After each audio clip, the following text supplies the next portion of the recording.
Good evening. I'm Gordon Barrass. I am visiting professor at LSE Ideas, where I deal with strategy, something that follows on from 30 odd years in the Foreign Office and the Cabinet Office, and 10 years or so advising PricewaterhouseCoopers on how to develop their business in China. It is really very nice to be here. And I would like to welcome you all this evening on behalf of the Management Department of LSE to hear Richard Rumelt, the Professor of Management Studies at UCLA Anderson, which is their management school, who will be speaking about his book, Good Strategy, Bad Strategy, What is the Difference and Why It Matters. But before I go further with introductions, I was told that there is an important announcement that I have to make to you. Two, in fact. One is that we are recording this performance, and it should be online in the next day or so. But the more important announcement was one that gave me a little trouble, because I was told you should say this. And I was told that for those of you who tweet, this will make sense. But for those of you who don't tweet, you may wonder whether it has something to do with the distribution of illegal smoking substances. Because the message is code #LSE strategy, all one word. Has nothing to do with those substances. Please don't let there be any misunderstanding. But we're very privileged tonight to have Richard here to speak, because Richard is a preeminent figure in the world of strategy, not simply in terms of business strategy, but also in terms of military strategy as well, which is a rare combination. He started his career, perhaps slightly surprisingly, as an engineer working on the concept design for Voyager 1, which was launched, I think, in 1977, thereabouts?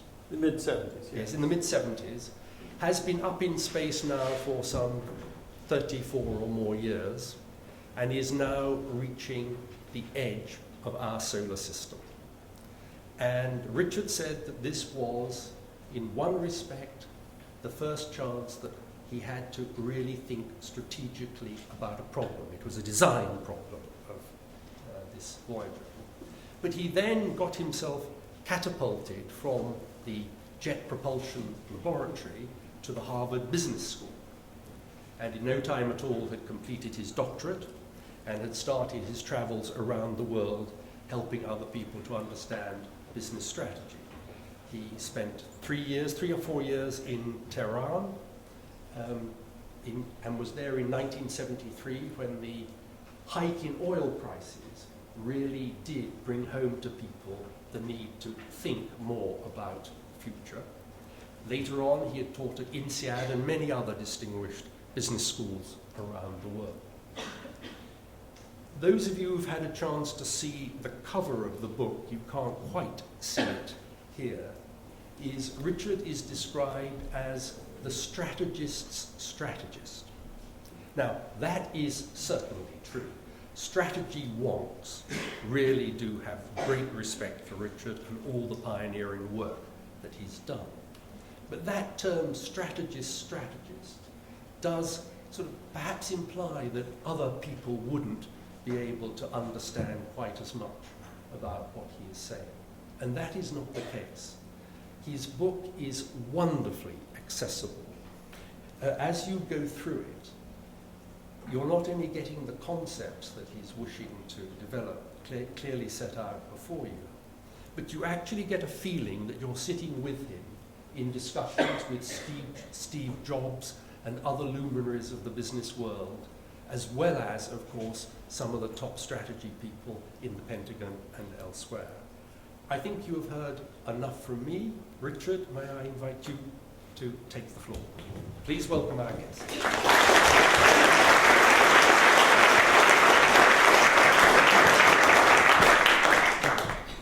Wow, what an introduction. Thank you. It's a pleasure to be here at the London School of Economics and in London. I had the privilege of living in London for about 6 months, way back when I was waiting to see if I would get my tenure. It's a stressful time, but I did enjoy the city a lot. I lived in France for 3 or 4 years and was over here a lot because when you live in the Fontainebleau forest, you come to London for the sunshine. This book, Good Strategy, Bad Strategy, came out of me because of a growing frustration in the gap between what one thinks of as strategy and what passes for strategy in so many companies, in so many politicians' mouths, in so many government agencies, in so many nonprofits, universities, school systems. They say they have a strategy, but they don't. They have something else, something I call bad strategy. And bad strategy is not the absence of strategy, it's an active force of mistaken belief in how to think strategically and how to create strategies.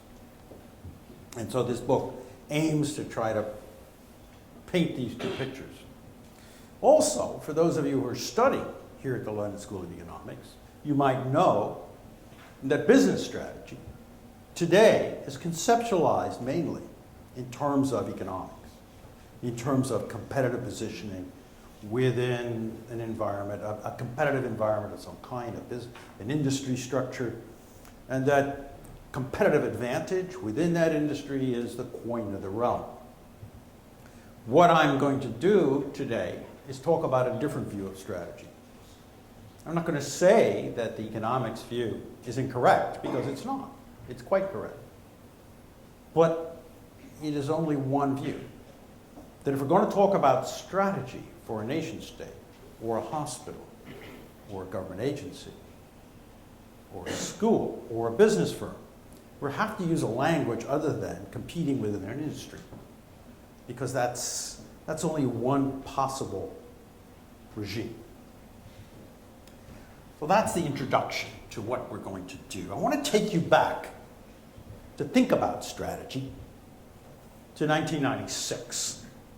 And a company called Apple was almost bankrupt. Now, this is the first time I had some interactions with Steve Jobs, who's recently passed away. This is Business Week cover, the fall of American icon. They're basically writing the obituary for Apple. And what has killed Apple is Windows 95.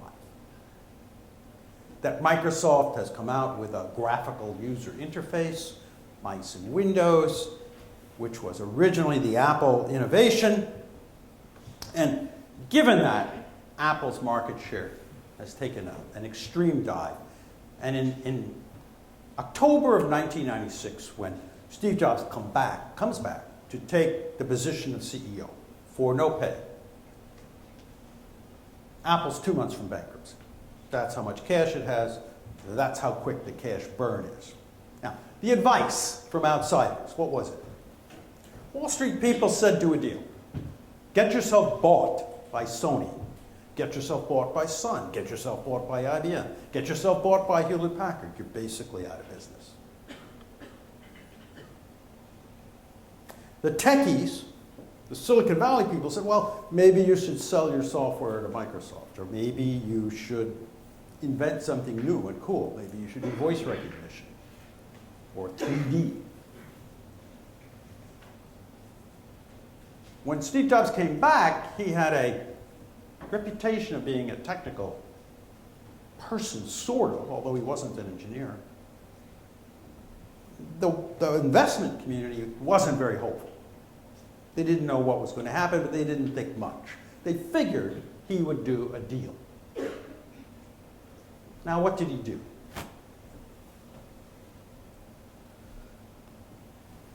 He didn't sell himself to IBM. These are recommendations from Wired magazine. He didn't do licensing his name to everyone. He didn't do these popular recommendations. What he did do might be called Business 101. First of all, he did a nice deal with Microsoft. He got them to give his company $150 million. Now, I would like to do that for Microsoft. How did he do that? Well, Microsoft was under antitrust threat for being a monopolist. It's something that happens all the time in the US, a little bit more here, a little bit less here in the UK. Every time we have a successful company, it gets sued. So Microsoft was under antitrust threat, and the last thing Microsoft wanted was for Apple to go bankrupt. So $150 million came in. That was a big help. That puts bankruptcy off by about 6 months. They had 16 models of desktop computer they were trying to sell. This is after the CEO had struggled to fix his company for 3 years. Steve Jobs cut the 15 models down to 1. He threw them out. He said to me, my wife's sister asked me which computer to buy. And I looked at the computers we were selling and I couldn't figure out which one to recommend. And he said, I'm the CEO. And if I can't figure it out, how can a customer figure it out? We only need one. So he dropped everything but one. He dropped all the printers and peripherals. No more printers, no more scanners, no more. He dropped all software development. All software. Canceled it. Fired the software engineers. Everybody was amazed. Steve Jobs, he's the technical guy. He cut the hardware engineers back to the bone. In his view, they were making bad hardware. Why did he want so many hardware engineers?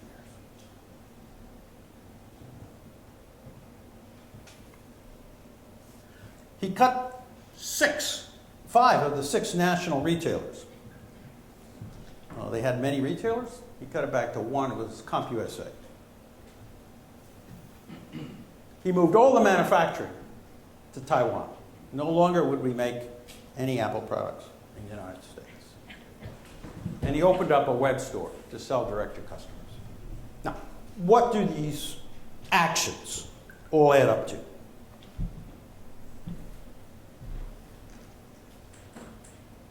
What's the strategy here?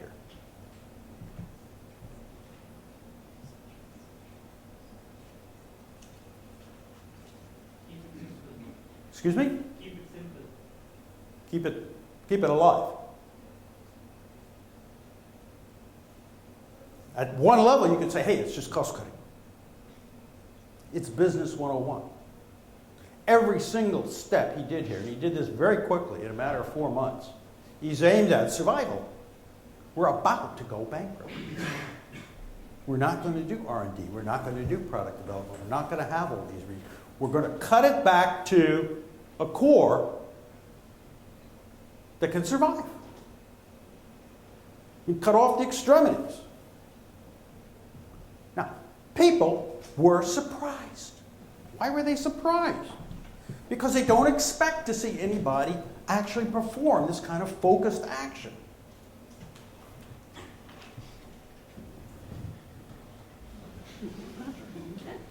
People are surprised when they see an actual strategy. They don't expect to see a strategy. We expect to see our leaders espouse fluffy goals and try to do everything. Oh, we're going to have everything. We're going to have better education and better health care and better social services and faster railways. We're going to have it all. And down that road lies nothing. That's not strategy. That's vacuous promises. Strategy is about focus. And everything that Jobs did here was focused on a single short-term objective, which was survival. That's it. That's what he was after here. And I sat down with him a year later, and I said, Okay, you're surviving. You've got 4% of the desktop market. The Windows Intel machines have still won. What's your long-term thing here? What's your real strategy? I understand the focus on survival, but... And he looked at me and he said, I'm going to wait for the next big thing. That's what he said. And I was bowled over. I had just spent 6 months interviewing something like 75 executives in electronics, both in Europe and the United States. These were division managers and CEOs of electronics companies. And I had asked each one of them several simple questions. One, why? First question was, who's the most successful player in your industry, in your business? Everybody could identify that. They knew who it was. And then I'd ask them, how did that player get to be so successful? And of course, this was 1996, 97, 98, electronics, and they all had basically the same story. The story was something had changed, some new technology had appeared, some new window of opportunity had opened. And this company, the successful one, was the first one to jump through that in a clever or an adroit way. So then I'd say, okay, what is your strategy? What are you guys doing? And they'd give me this long list of things they're doing. I'd say, oh, we are forming network relationships, and we are moving software to firmware, and we are doing 360-degree feedback, and we are transferring best practices. They're doing everything but what they said success comes from, which is waiting for a window of opportunity to open and then jumping through it full force with a huge amount of energy and focus to take that next opportunity. That's what Jobs was saying. He was saying, I'm going to wait for the next big thing. That was an intelligent answer in that industry at that moment. And he did. The next big thing for him was the iPod. And then the iPhone. And then the iPad. And in each case, there was a window of opportunity that opens, and he went after it, full force, full focus. That whole list of things, the software, the hardware, the manufacturing, the distribution, the design, all of those things focused on pushing that product through to excellence. That's strategy. A man named Chad Logan hired me to take a look at his company. He said, I need your help with strategy. Please come by and talk to me and my people. I came by. And I said, Chad, you're a graphics arts company. He inherited the company from his uncle. His uncle had passed away a couple of years before.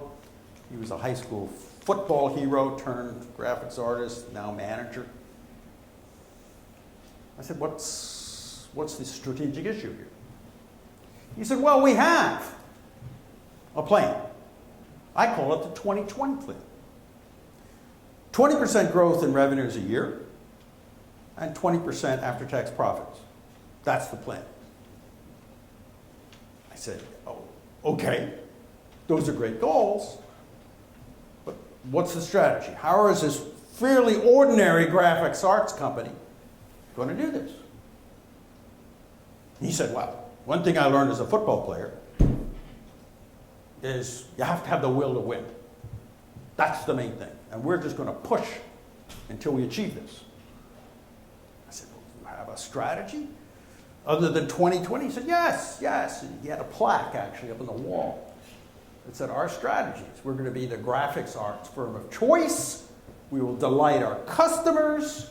Then the two key things, we'll grow our revenue 20% a year. We'll maintain a profit margin of 20% or better. We have a culture of commitment. We'll foster honest and open work environment. We'll support the broader community in which we serve. This is a little before everybody puts sustainability and a greener world in their strategies. But there's nothing here that's about strategy. It's all puff. It's all about things we think are nice plus results we'd like to achieve. That's bad strategy. Now, if Chad Logan and his graphics art company was the only place you saw this kind of thing, it wouldn't be a big deal. But in company after company, in hundreds, thousands of corporations, that's what you get. This is a corporation, I was attending their big strategy meet they had. They had 200 or 300 senior managers from around the world. It's a big company. The picture, I had to clip from a US election campaign, but there was a big release of balloons, which is why I clipped that picture. And the CEO, they had a movie of the company's products, specially produced. They had specially music that was played. The CEO gave a speech about the new strategy. And the strategy was, we're going for global leadership, we're going for growth, and we're going for shareholder return. And then there were breakout sessions where individual managers sort of had to get together and buy in to this vision. But where's the strategy? It's not there. So you think, okay, well, this is a motivational thing. They must have a planning system behind that to develop some methods. Yeah, they do. They have an annual strategic plan. It looks 3 years ahead. And every September, they start a new one, and every June, they finish the annual strategic plan. And the first year of each annual strategic plan becomes next year's budget. What it is, it's a forecast of the economy, and a forecast of their revenues, and a forecast of their profits. It's a bunch of financial results. It's not a strategy. The strategy is not what you hope your performance will be. A strategy is about how you're going to get there. It's bad strategy. I developed the phrase bad strategy at a national security conference in 2007, where we were looking at fairly classified and unclassified documents. There were only 9 of us in the room. There was a former head of CIA, a former head of the Department of Defense. I was the lightweight in the room. And their big complaint was there's no strategy. What we got is national goals. You know, we got democracy. We've got to end terrorism. We want to not have people have weapons of mass destruction. But then you look down and you say, okay, how are we going to do that? It says, we will pursue a world in which there are no weapons of mass destruction in the hands of our enemies. Okay, yeah, and then how are you going to do that? Doesn't say. Now, it didn't used to be that way. You used to have sort of the difficult, here's what we're going to do. We're going to focus on this. Bad strategy. Now, before you pull out your antidepressants, there are plenty of good strategies out there. And here's Lou Gerstner, his turnaround of IBM. When he walked into IBM in 1993, it was a difficult moment. IBM's mainframe business had gone like that. The PC business had commoditized. It was a mess.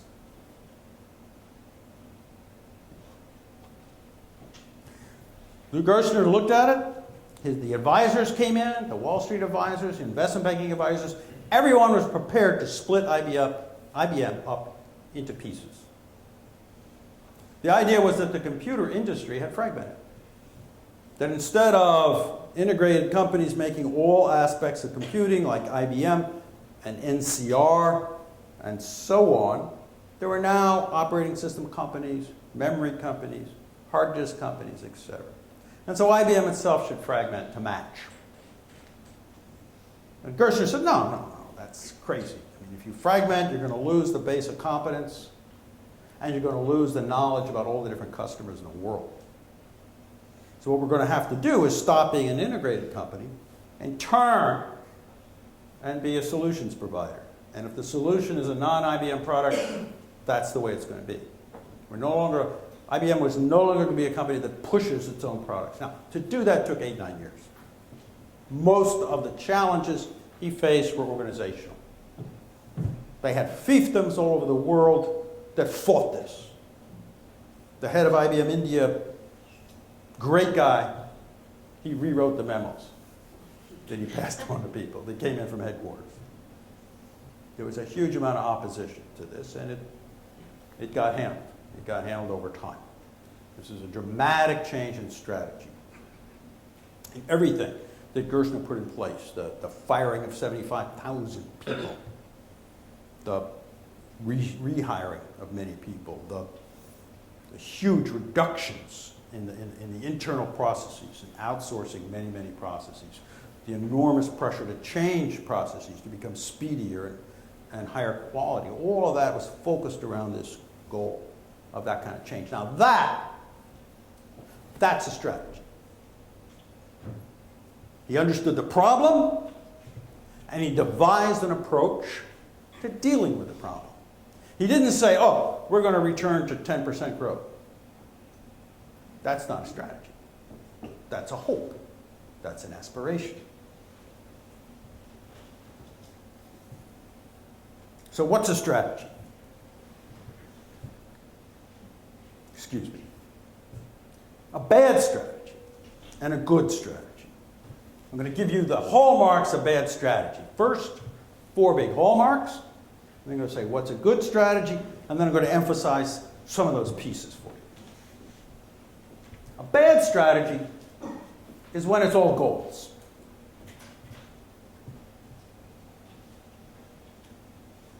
This is an old graph, but it should be familiar to anybody who's looked at corporate strategic plans. It's a perfect hockey stick. It shows profits down and then plan to go up. This is International Harvester's strategic plan in 1979. And their attempt to grow profits over the next 5 years. Actually, in 1980 there, and 81 they went bankrupt. They went out of business. So the plan didn't work. Why didn't the plan work?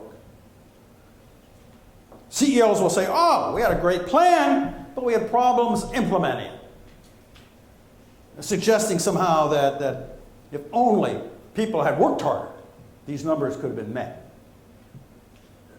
What this plan left out was the elephant in the elevator. International Harvester, at that point in time, had the worst labor relations probably of any company, certainly in the US, maybe the world. Harvester was the scene of the Haymarket riots back at the late 1800s. Places, workers were machine gunned. And their labor relations were terrible. Their wage costs were high. The work rules were disastrous. Their costs were higher than anybody else in the industry. It was amazing that they were alive. All right, given that environment, their strategy should have been to deal with that problem somehow. There's several ways you could try to do it. It's very difficult. You probably want to split yourself into separate companies from trucks and agricultural equipment and so on, because it's hard to change a big company. You probably want to try to move some of your plants out of where they exist. And you probably want to try to really dramatically change your labor relations problem. That's critical. That's your strategy. That's your bottleneck. Instead, they did this ridiculous financial forecast. They ignored their basic problem.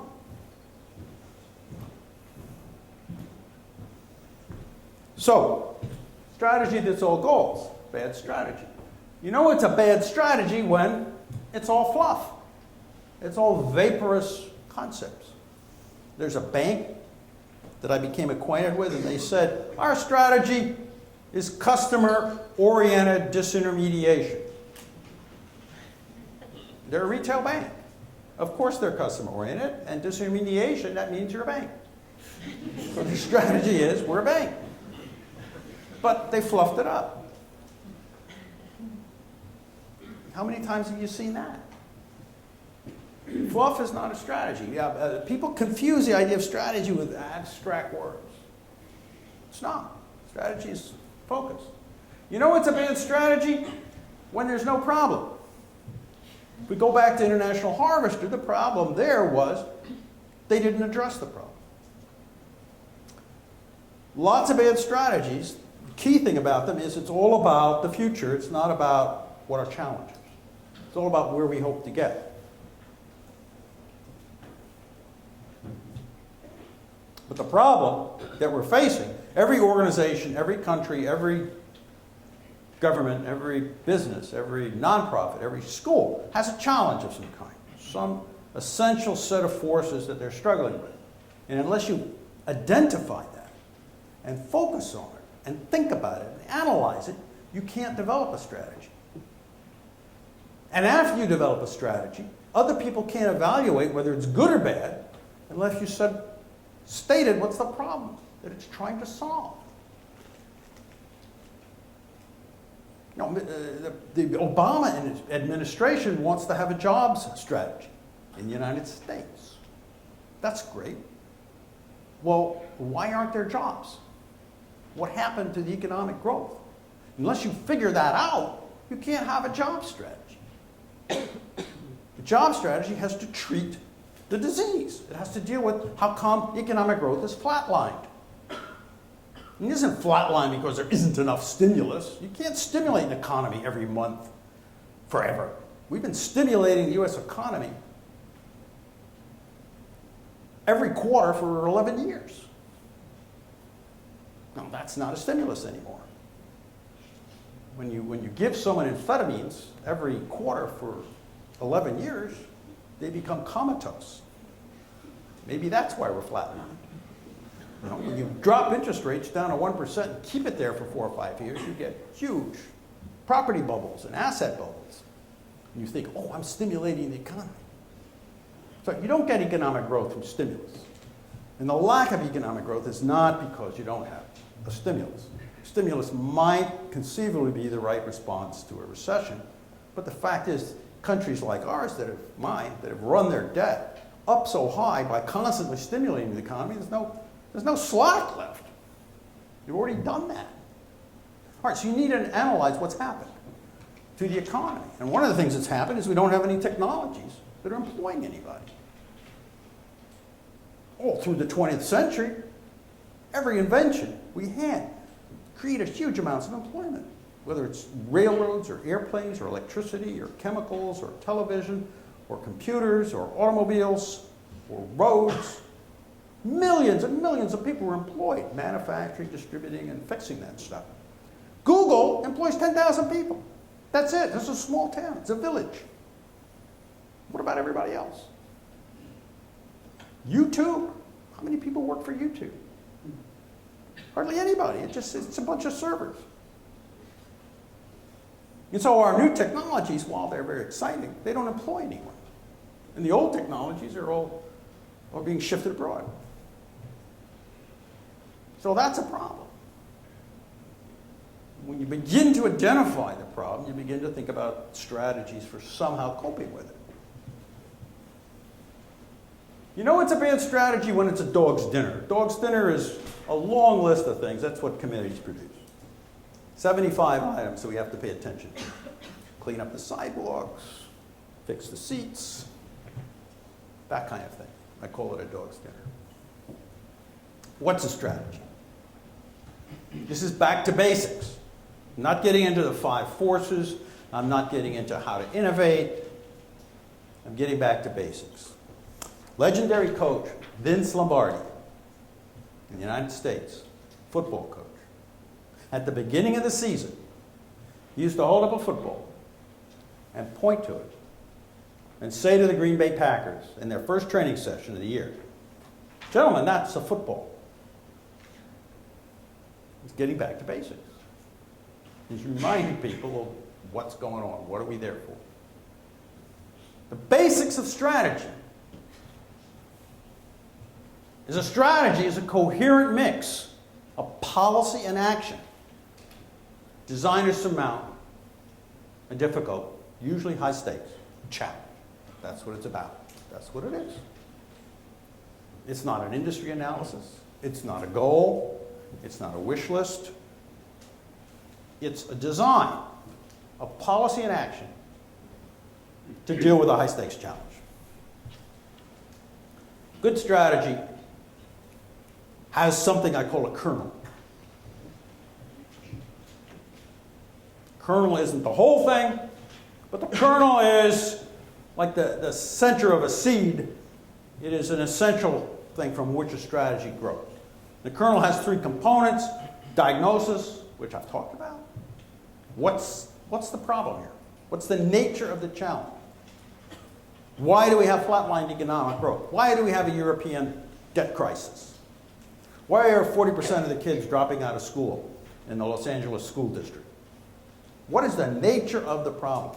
And you will find over and over again that when you enter these arenas, that people are putting forth ideas about what to do with no diagnosis. Oh, let's hire better teachers. Oh, let's spend more on books. Well, wait a minute. Is that the problem? Is the problem that we don't have enough books or better books? Is it that the teachers aren't smart enough? I had some dumb teachers and I learned.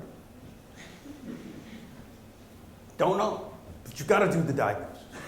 Guiding policy is, how are we going to solve this problem? What's our basic approach? What's our basic approach? Now, these are decisions. To some extent, your diagnosis is a decision. You choose a diagnosis.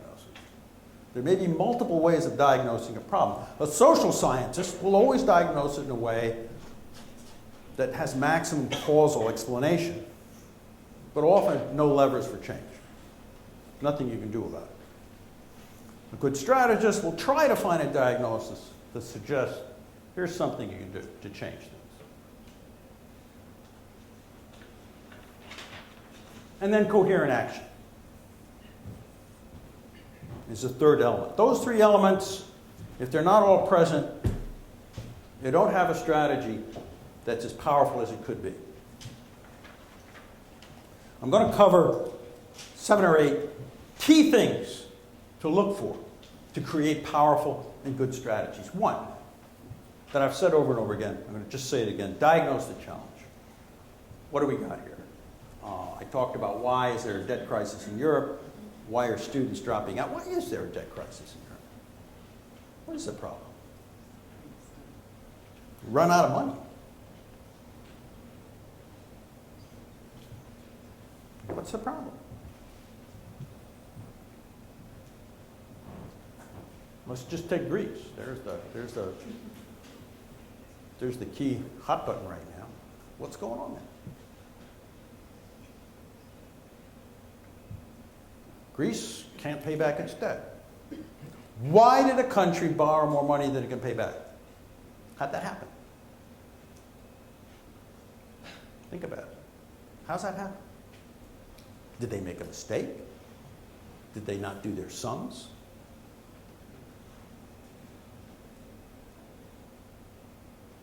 What's going on there? So you're going to say, well, they anticipated growth that didn't happen. Greece hasn't had any economic growth for 15 years. Neither's Italy. So anyway, they're borrowing in the anticipation that things will get better, or they're borrowing, if you want to be a little bit less sanguine about it, they're borrowing in order to buy votes. And then hoping something will happen in the future to take care of it. That's sort of why American administrations borrow money. They borrow money to buy votes and then hope that somehow in the future someone will cover the debt. All right, so that's half of the question. The other half is, why is anyone lending the money? Why would you lend money to Greece? What are you, nuts? It's the bankers. There's bankers in France and Germany that are lending money to Greece. Why are they doing it? I guess if you're an economist, because economists always believe people are rational, they figure they'll get bailed out. I'm not so sure about that. Bankers I saw lending money to Greece, what they saw is that they could get a little 0.5% extra yield. And that was it. It's like the mouse following a little trail of cheese into the trap. Ooh, this tastes good. This tastes good. Bang! It's myopic.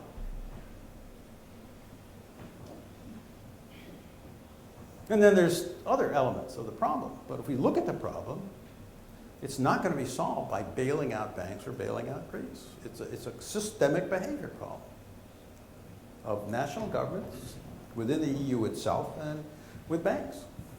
If you want to fix it, more money is just a palliative. It's just like taking aspirin for cancer. Once you do a diagnosis, you can begin to confront what actually needs to be done. Make your actions coherent. Focus is the heart of strategy. 216 BC. Hannibal. Hannibal's taken on the Romans at Kunin. Hannibal's got about 55,000 troops. The Romans have, we're not sure. We think somewhere between 80 and 120,000 soldiers. We think they actually tried to minimize the number after they were beaten so badly. Hannibal had been raging around the Italian peninsula. His idea was to beat the Romans over in a number of battles and then sue for a settlement. What he wanted was trading rights in the southern Mediterranean. He wanted Carthage to be able to resume its trading. He figured that by military adventure he could get that kind of a deal. The Battle of Cannae shapes up. The Romans decide to face him down. They sent a record 6 legions under Paulus and Varro, 2 consuls. And Hannibal arranges his troops in an arc. They're the red blocks there. In the middle are the soldiers he's picked up in Spain and Gaul. And at the flanks, he's got his Carthaginian heavy infantry. And then he's also got cavalry on the right and the left. Now, in ancient warfare, cavalry's job was to go out and defeat the other guy's cavalry and then race around picking up loot and killing stragglers, doing stuff like that. Hannibal bowed his troops out, and when the 2 armies came together, the bow began to flatten. And it flattened, and then it bowed inward.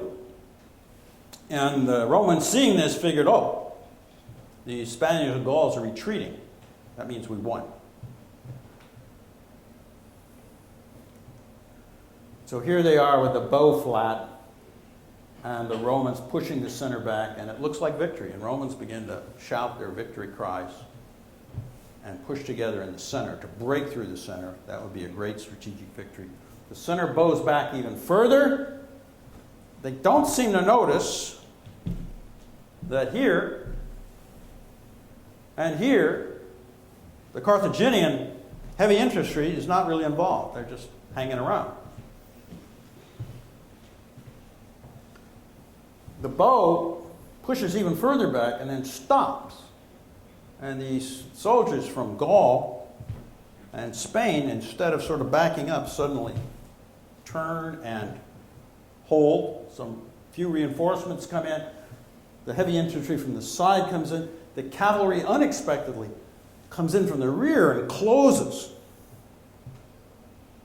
with the Roman soldiers. The Romans are now encircled. Because they're encircled, the Romans in the middle of the mass are ineffective. The only effective fighters are the one on the edge of the blob. And so suddenly the numbers have been reversed. Hannibal's got more effective fighters than the Romans. The Romans are mostly facing the wrong way. They're jammed together so hard that many of them can't lift their weapons. They stand there, we think, for 3 to 4 hours as they slowly all die. 55 to 60,000 Romans died that day in Cannae. More than any other battle in history, before or since. More than at the Somme, more than at Gallipoli, more than at Gettysburg. It was the biggest single military disaster in history. And so it's been studied. What happened here? What was Hannibal? Now, you could say it was a bit of luck on Hannibal's part. But the trouble with that is he did this over and over again for 10 years. He's called the father of strategy because he taught through these kind of destructive battles the Romans to think strategically instead of just charging ahead and trying to fight. You look at this strategy and it had almost nothing to do with business. So I'm going to have to go up many levels of abstraction. But if you look at what he did, it was a coordination in time and space that was unanticipatedly clever and adroit. It was a coordination of forces, a design where the Romans' own strength, their own courage, their own nobility was turned against them.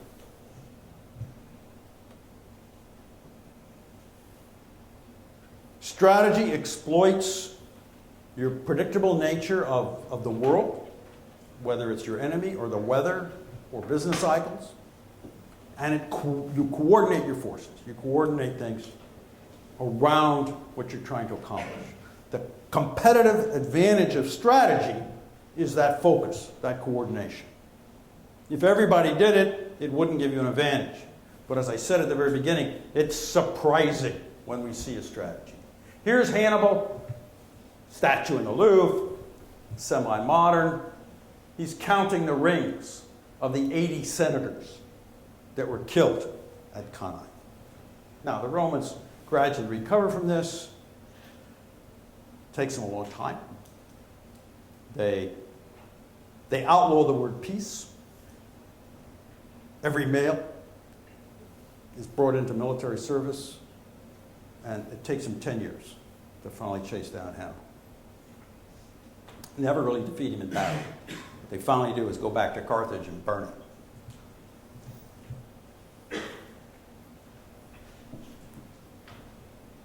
Focus, coordination. Let me show you a company doing this. This is a flight simulator in the early 1980s. To build a flight simulator, you have to do 3D graphics. You have to build a mathematical model of the environment you want to fly in, and then you have to have a virtual camera looking at that, and you have like a TV screen that says this is what you would see out of that cockpit, and you have a joystick where you fly that space shuttle. Complicated to do. 3D graphics. In the early 90s, it became clear that we could begin to do 3D graphics on personal computers, but nobody knew what it'd be good for. People opined, well, maybe what's going to happen here is we'll have 3D tours of foreign cities. Be able to go around Paris with your virtual camera. Or surgeons will look inside bodies and learn with 3D stuff. Or architects will sell designs with 3D graphics. But that's not what happened. What happened is 3D graphics was pulled into the market by the invention of violent video games. This one right here is Doom from 1995. Let's see if I can get it to play.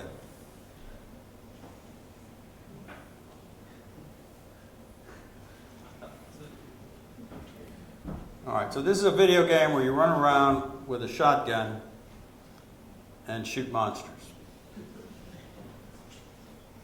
As you can see, the graphics quality is not great, but on the other hand, once you get into it, it can be terrifying.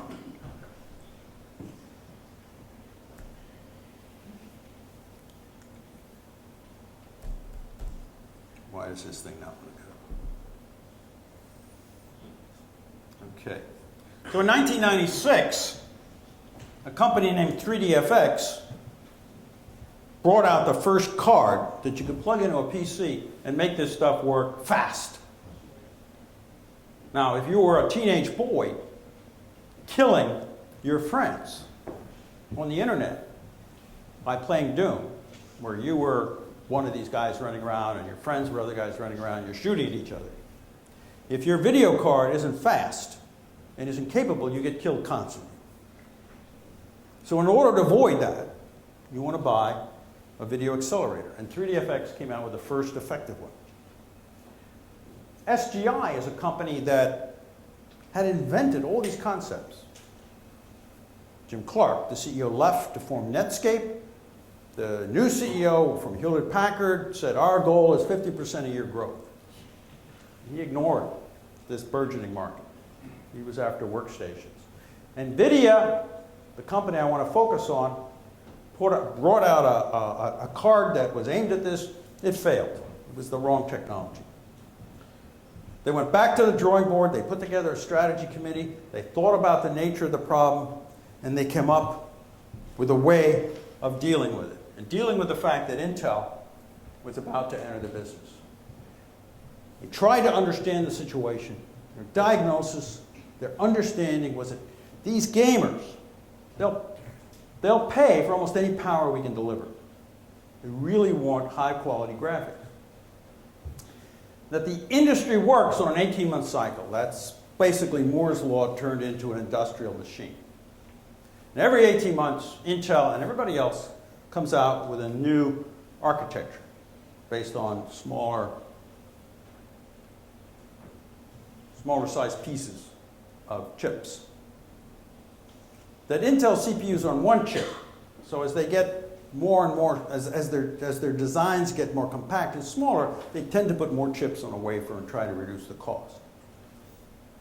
The people at NVIDIA reasoned that the 3D graphics is spread over many chips, over software, and what we can do is gradually push this stuff onto one chip.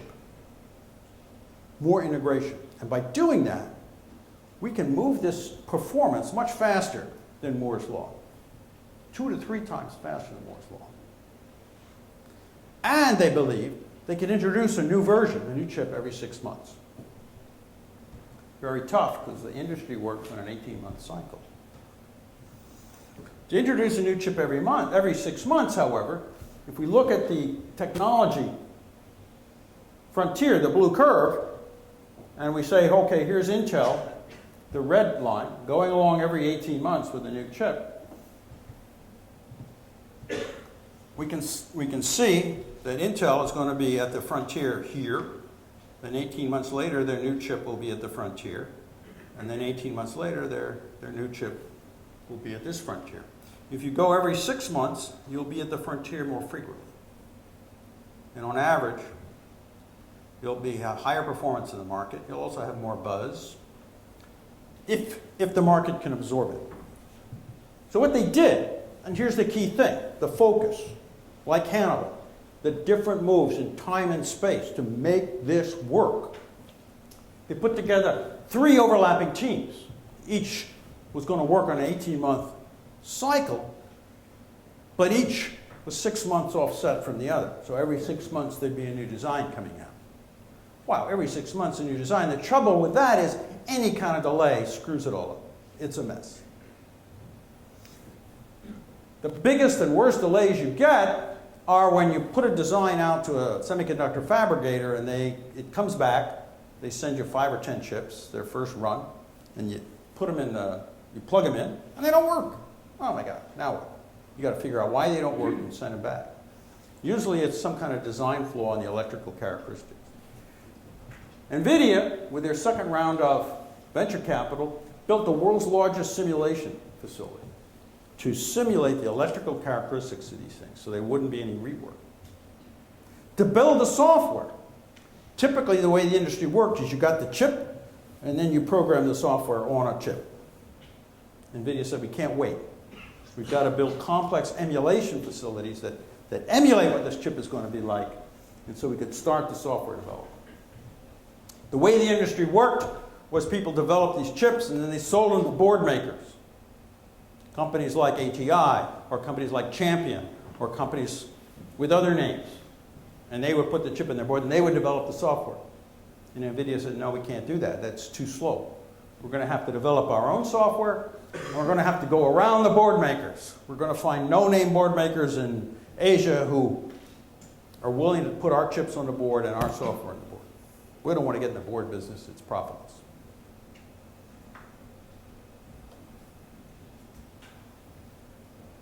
And they did a bunch of other things, but this is the core. NVIDIA's graphics chips became more and more complicated, faster and faster. They became more complicated than Intel CPUs. There, about 1999, 2000. They continue to be the most complex chips in anybody's computer. The world's fastest computer was put together a year and a half ago by a group of engineers in Beijing, and what they used was NVIDIA graphics chips to build it. These are amazing machines.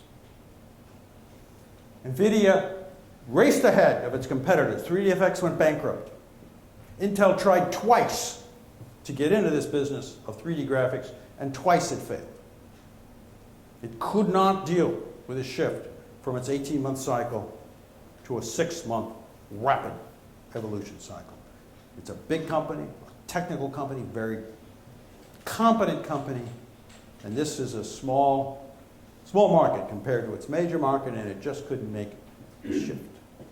So we see that the key things here in a successful strategy: the focus around accomplishing something and the anticipation that a competitor has certain limitations, has certain behavioral or structural limitations. This is a modern video game, Modern Warfare 3. I'm not in favor of violence, but look at the graphics.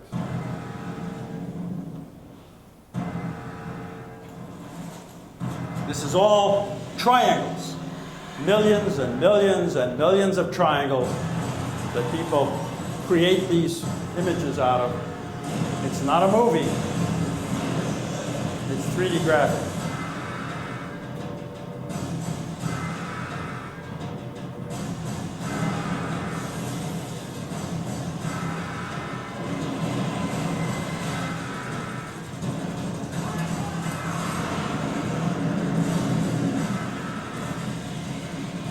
For some reason, the market for this stuff remains kids that like to see things blow up. Create the next global conflict.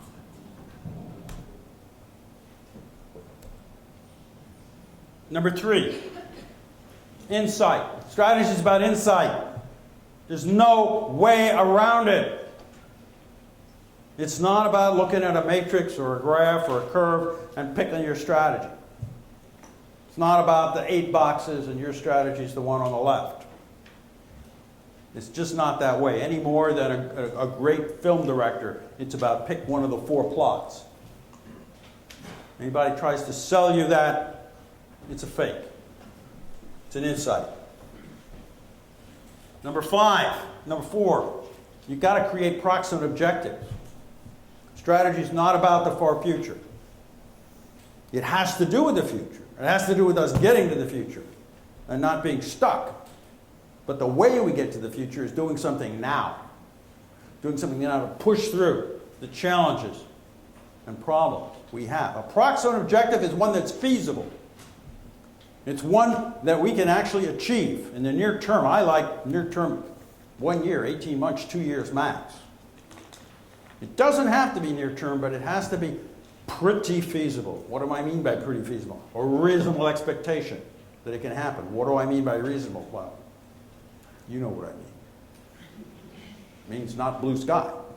The United States has a goal of stopping the drug trade. Well, that's blue sky. Ain't going to happen, ever.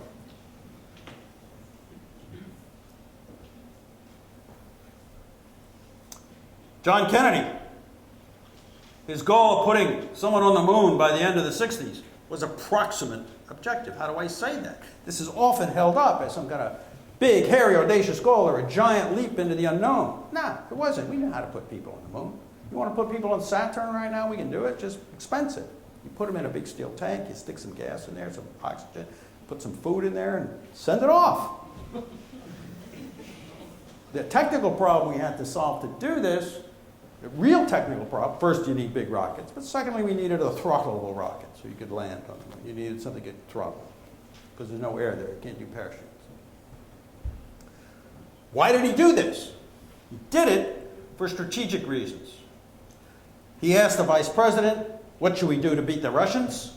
The vice president had no idea, so he wrote to our captive Nazi rocket scientist, Werner von Braun, and said, what can we do to beat the Russians? And von Braun wrote back this letter, April 29, 1961. Do we have a chance of beating the Soviets and putting a laboratory in space or a trip around the moon? And von Braun says, no. They got bigger rockets. Their rockets are this big, our rockets are this big. They're going to beat us in a lot of things. But, he said, if we look beyond that, if we look to rockets that aren't this big or this big, but are this big, then, because we have more industrial base than they do, we can probably build that rocket faster. And that rocket, it'll take people to the moon and back. And so that's a goal we can beat them at. 1 month later, John Kennedy gives a speech. Says, we're going to go to the moon and back. Approximate objective. It was feasible and very strategic. By looking at that very big rocket, he figured we could beat the Soviet Union.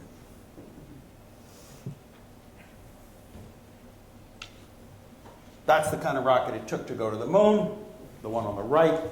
And back, these are the rockets we had when he made the speech. That's the USA rocket, the little tiny one there, and these were the Soviet Union's rockets. So that was the idea. The idea was, well, we just have to make a bigger rocket. That's not rocket science. That's just big rockets. Ride the wave. Great companies come out of technical change. They come out of changes in the world that you take advantage of and ride. People could see for a long time that computing and telecommunications were somehow going to converge. This is NEC's vision of that, put together in the late 70s. And the vision is sort of that there's going to be this big battle between telecommunication companies and computer companies. Well, it didn't work out that way. What happened was microprocessors upset the whole thing. And companies like Cisco, Systems, and Microsoft were able to ride that wave of change adroitly. If you look at Apple, the wave of change Steve Jobs was riding was a shift from desktop to mobile platform. Links matter. Chain links are situations where to have excellence, you have to have a bunch of things all work. Any one of them doesn't work, the excellence isn't there. Just like a chain is only as strong as the weakest link, in a chain link technology or chain link system, each piece has to work right. It's not a production function, it's additive. It's not like if you don't have enough capital, you can stick in more labor. All the factors of production have to be of high quality or equal quality for the thing to work.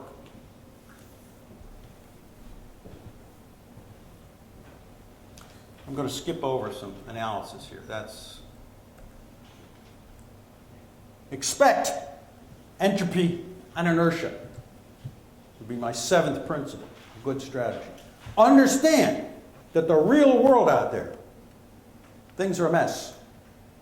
Competitors are not alert. Your own company may be your biggest challenge. It's hard to get things to change.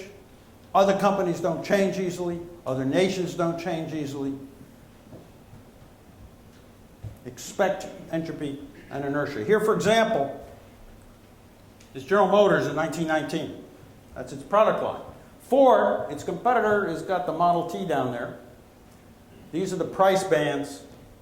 And General Motors is a car conglomerate in 1919. It's got Chevrolet, Oakland, Oldsmobile, Sheridan, Scripps, Buick, Cadillac. It was put together by acquisitions. Pierre DuPont, Alfred Sloan, senior managers, DuPont tells Sloan, put together a product policy for this company. Figure out what it should do. It takes him 3 months of hard work, of thinking. And he writes the product policy of the company, and this is what he comes up with. Each division should have its own price category. Chevrolet competes with Ford. Oakland, which eventually becomes Pontiac, is priced above Chevrolet. Buick above Oakland. Oldsmobile above Buick. Cadillac above Oldsmobile. Each division has its own price land that it lives in. This concept of what General Motors was about catapulted this company into being the world's largest industrial corporation by 1950. In 1956, you could walk down any suburban street in the United States and tell who lived there by the car out front. Ordinary people drove Chevrolets, the foreman drove a Pontiac, the manager a Buick, and the CEO a Cadillac. What happened over the years? Here's the situation in 2008 as General Motors was bankrupt. Look at its product line. Is there any clear pattern there of which product or which brand is which? Toyota, above, looks more like General Motors in 1921. In 2008, General Motors has 15 products at the $22,000 point. How does that happen? How does that happen? How can you have corporate strategy year in and year out and let your products become so undifferentiated?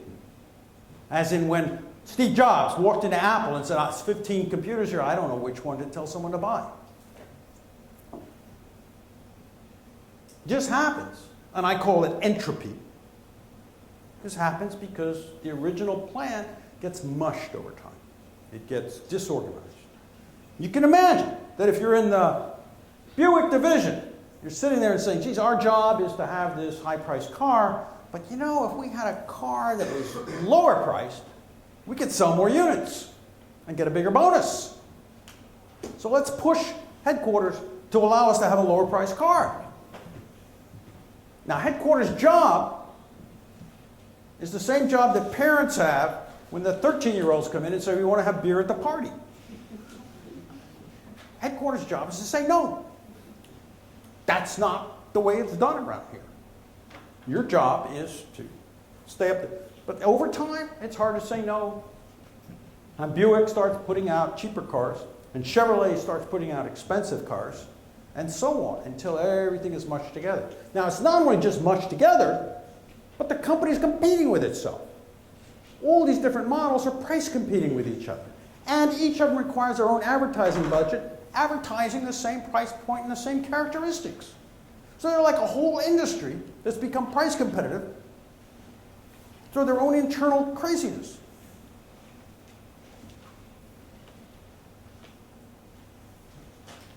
Entropy. Good strategy, bad strategy. It's hard to do, but it's not that hard to describe. Bad strategy is fluff. It's here's where we're going to go without how we're going to get there.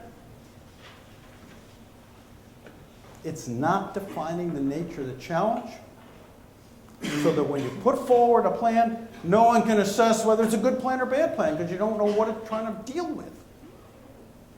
You don't know what the difficulty is.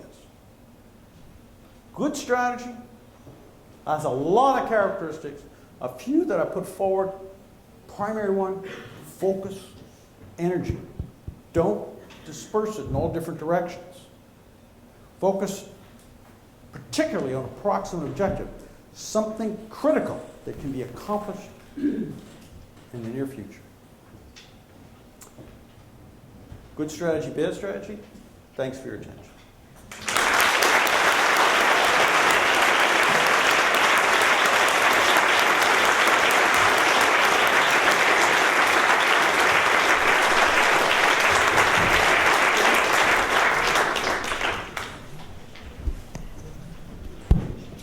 Richard, thank you so much for that fascinating presentation.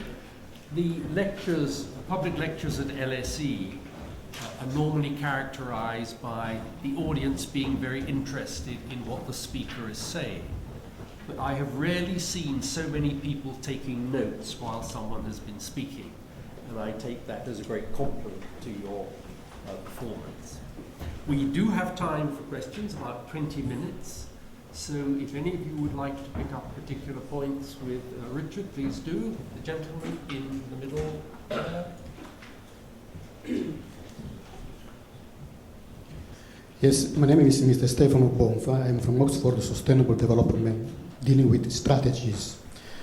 My question is, yes, I appreciated your approach. What I would like to have, let's say, more opinion is concept of focusing.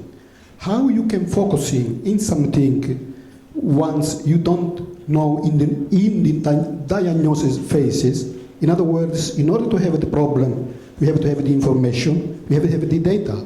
And then from the data you can develop what you call it policy or strategy, and then you can start focusing.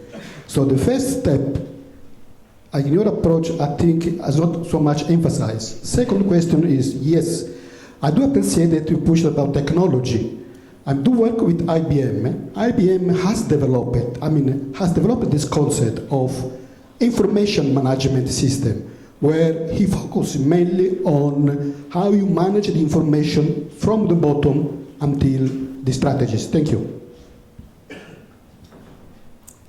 You know, part of your question is how do you develop effective policy in a world of uncertainty where you don't really know enough to have an accurate diagnosis? Is that my...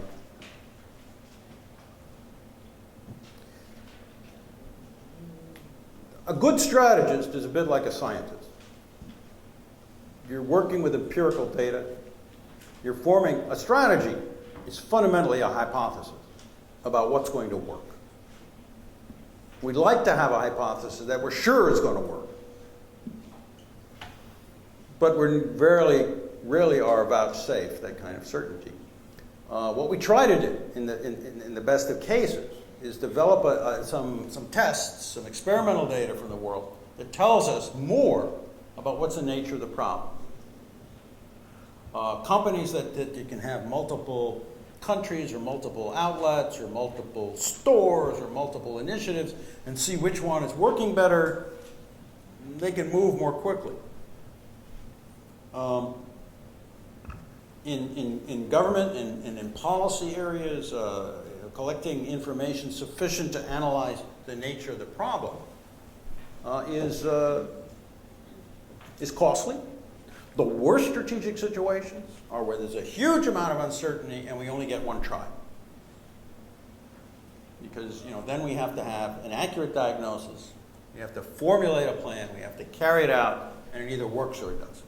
There's no in-between incremental improvement. So we try as strategists to create situations where we're able to make these improvements over time rather than the one big leap. I hope that helps. Other questions? Yes, the lady in there. There's a microphone coming to you. Hi, I'm Nimisha. I'm a student at the LSE. And what I wanted to ask you is that if you had to recommend the United States of America, give some recommendations what they should do to get out of the current economic mess they are in, what would they be? The government has to become more efficient.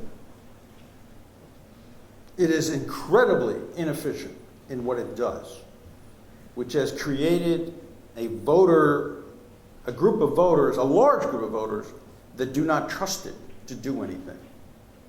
They see it spend $1 million a year to put one soldier in Afghanistan. What is that?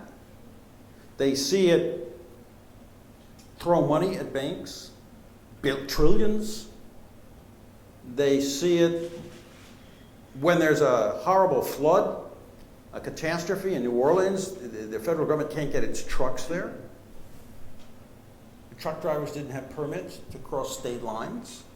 I mean, this is incompetence and inefficiency at a large level. The government has to become more efficient so that we can trust it to do things. The government should provide health care to everybody, but does anybody trust it to do that in a way that isn't politically skewed or horribly inefficient? So there's an efficiency issue. Secondly, I have to say, basic thing is the dollar's too high. The dollar is just way too high. That we have priced American labor out of the world market with a high dollar. Now, why is it so high? We got interest rates at 0. Why is the dollar so high? My economist friends can't explain it, but that's the thing that has to be tackled. The dollar is way too high. it keeps us from competing effectively with the rest of the world in exports. I mean, there are other issues you can get at. You can get at infrastructure and fast trains and education, but primarily, none of those things can be solved by a government that's inefficient and does things totally politically rather than in some kind of reasonable way. So those are the two key problems. The key problems are the dollar's too high and the government's inefficient. Maybe better. Yes, I'm wondering if you might provide an illustration or two or comment on where good strategies might be being employed currently at the state or local level in the states, and what kind of political leadership it takes to employ them. Well, it takes imaginative political leaders. It takes political strength. Political power is the power to do things on your own that aren't just what your supporters want. So it takes some political power. In my state, where I have, I call it my vacation home, but I try to spend more time there than just vacation, is New Mexico. That's one of the poorest states in the United States. It's basically very rural. It's very beautiful. One reason I like it, it's a giant state with only 3 million people, so it's empty. I find that charming. A lot of empty space. The governor the last governor, put in a very interesting set of policies about moving film production to New Mexico. And what's interesting about it is they didn't just put in a tax break. They put in a tax break for film production. But they also put in college courses on film technology, college courses on film editing, college courses on, and they put together, studios where you could do this kind of work. So in the sense of focus, there was 4, 5, 6 different actions and policies, all of which happened in a fairly short period of time, focused around making New Mexico a location, not only a choice for filming, not just going there because of the interesting settings, but as a place where the skills were going to be developed and the skills would reside. And okay, that's a pretty cool strategy. It's fairly simple, and it's working fairly well. Yes, gentlemen in the middle. I mean, it also depends on Hollywood being uncompetitive, increasingly uncompetitive, increasingly hostile to its own business. Hello, my name is Alex. As you said, Steve Jobs told you that the strategy was to wait, and I can call him a great leader. To have a good strategy and to succeed in it, does the organization or a country need a great leader to do that? Because if there are many of the managers and so on, this creates uncertainty. So basically, I'm from Russia, and there's only Putin, and that's why this question is a bit interesting for me as well. Hopefully, nation states don't need complex strategies.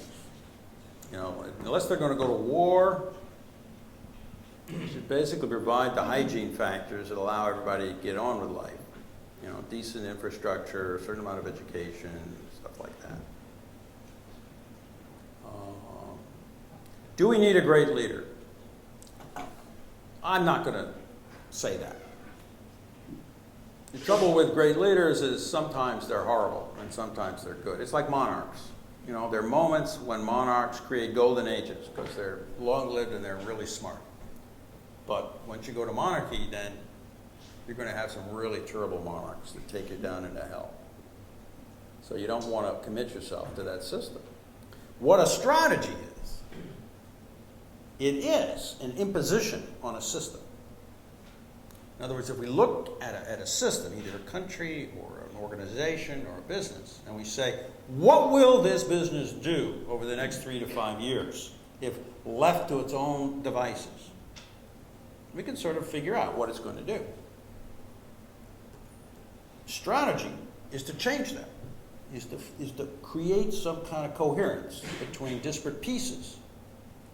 Nokia was, at one point, the top of the pack in smartphones. And then it began to sort of let each piece of the business do its own thing. And now it's flailing. But it isn't so much you need a great leader, as you need this coherence. And you need the people involved to believe that there needs to be some coherence. It's like a symphony orchestra. There has to be some kind of tempo that is set. It doesn't mean it's an autocrat. There's something going on besides everybody doing their own thing. That's the nature of strategy. Richard, you were saying the other evening when we were talking about this, that the power of someone to take an idea with a clarity of thought and begin to sort of impose it upon an organization, that was the value of their contribution, was to have the idea and the strength within that system to get people to pay attention to that. It's human nature. When we form organizations or nation states or anything, for the separate pieces, the geographies to go off and pursue their own interests. And that's freedom. We like that. We want people to pursue their own interests. But there's certain kinds of things that are lost when we do that. And strategy is about trying to identify the key thing that we don't want to lose and trying to get that coherence around that. It's terribly important in military affairs, less important in national affairs, very important in fast-growing businesses. Pulling in different directions dilutes the competitive punch, and you lose. Now, I know there are questions down in the front rows, but I do see a gentleman at the back, in the middle there. Yes, thank you. Yeah, I would be very interested in having your perception on the strategy consulting profession and your views on their contribution in putting together good, bad strategies for their clients. Strategy consulting is all over the place. There are high-quality firms and high-quality people, and then there's scams. I've got an email, and I actually meant to put it in my deck, and I wasn't able to get it in there. And it's an advertisement to go to a meeting in Los Angeles last week, at which a gentleman is presenting what he calls the 60-minute strategy. And the 60-minute strategy is 3 steps. First step, maybe it's 2 steps, I'm trying to remember. But the first step is to imagine the best possible thing that can happen. And then the second step is to write down a plan around that. And the third is to give it to senior management. That's strategy. Now, that's a scam. But people want to believe that there's a magical way to get success. Books about how to succeed, that's what I should have written. It's so easy. The secrets of success. 3 secrets of success. Number 1, aim high. If you aim low, you'll never wind up high. Number 2, never give up. If you give up, you'll never get there. Number 3, don't think too much. So you won't question number 1 and 2. That could be a bestseller. But in terms of value to someone who has a difficult challenge, that's about as useful as saying, go carve your company name on a tree and bury a dead cat under the tree. It's superstition. And yet, the human heart has an affinity for that stuff.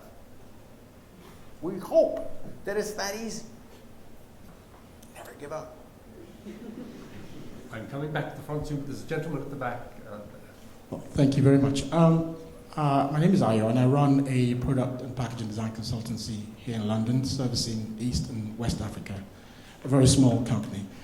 I'm very curious to know what your opinion is about developing strategies within SMEs, servicing markets that are very asymmetrical. Well, I hope your company gets bigger.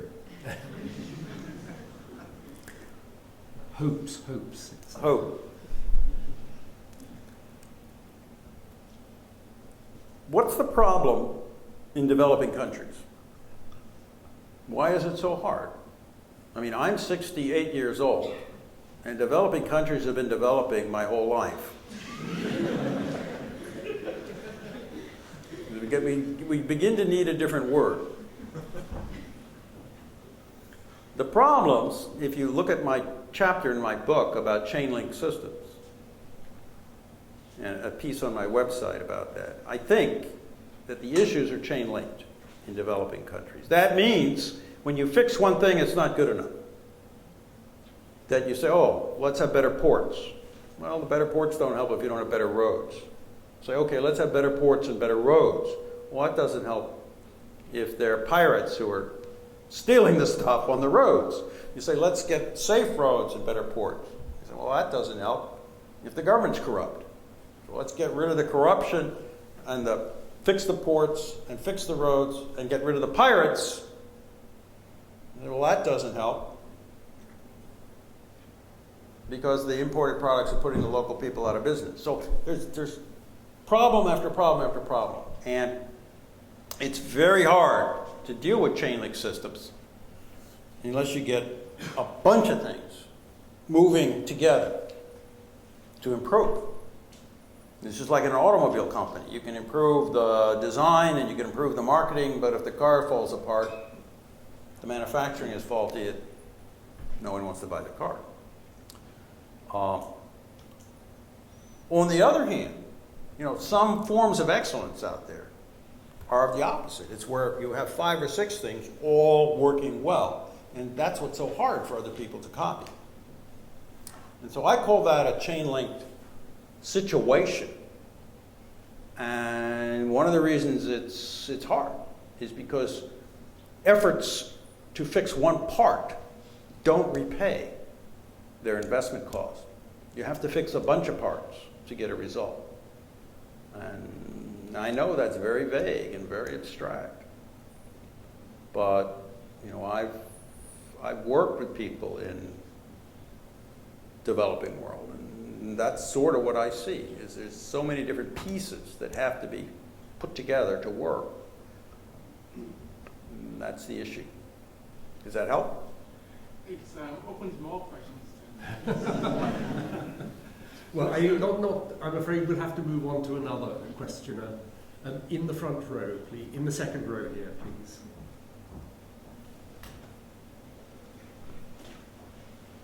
And then we'll have time just for one last question. Hello, I'm Shui. I'm a student in LSE Idea.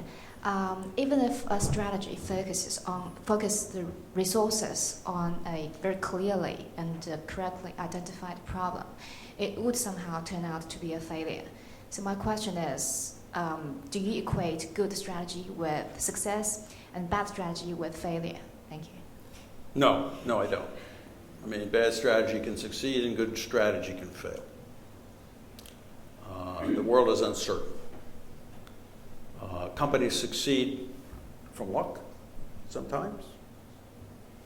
They succeed because,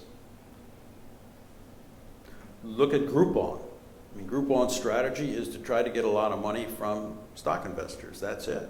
They don't have a sustainable business. But what's wrong with trying to become a billionaire?